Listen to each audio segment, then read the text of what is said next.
السلام علیکم ناظرین، حضرت آدم علیہ السلام اس روئے زمین پر کتنا عرصہ رہے؟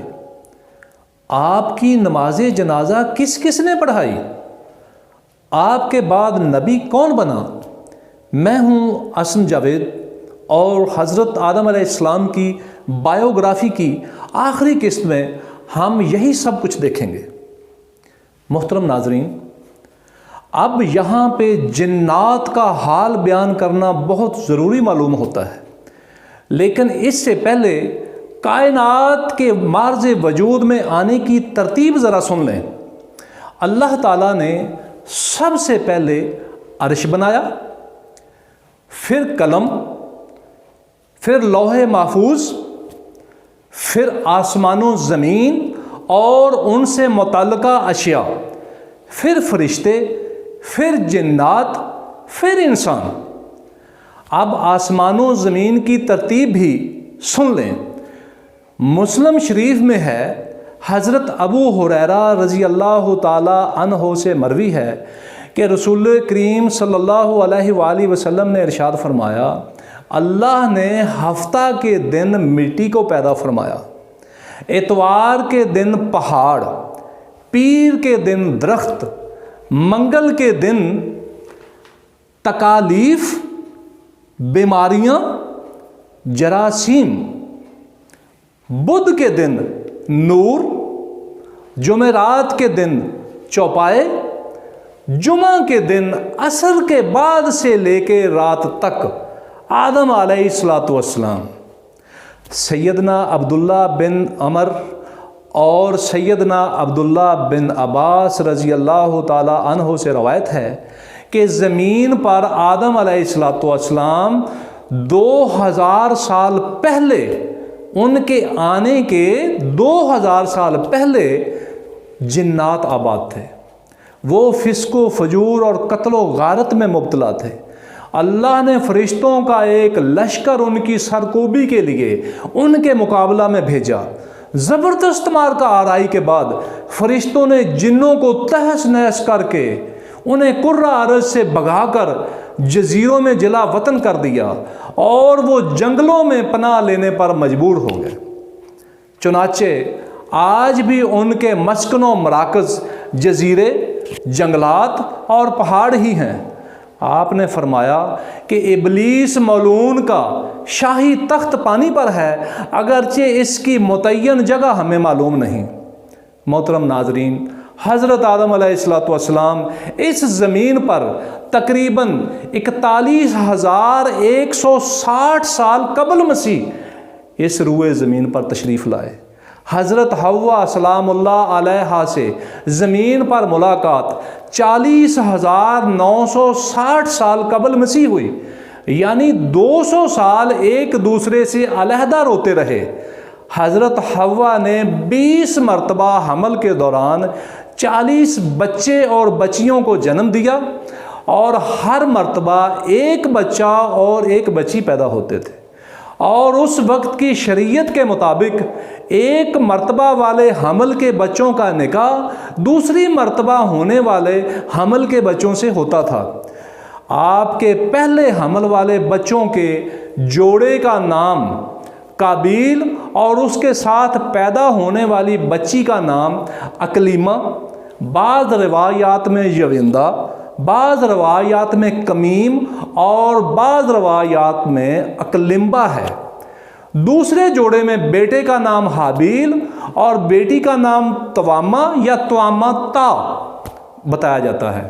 حضرت شیس علیہ السلام واحد بیٹے ہیں حضرت آدم علیہ السلام کے، جو اکیلے پیدا ہوئے تھے۔ ان کی بیوی کا نام حوریہ بتایا جاتا ہے۔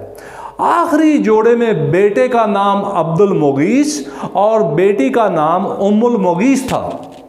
حضرت آدم علیہ السلام کے 3 بیٹوں کے نام تاریخ میں زیادہ قابل ذکر ہیں۔ پہلے کا نام جو ہے وہ قابیل ہے، اس کا پیشہ زراعت تھا۔ یہ بڑا نافرمان اور سرکش تھا، حسد و ظلم کا استعارہ تھا اور روئے زمین پر اپنے بھائی کا سب سے پہلا قاتل تھا۔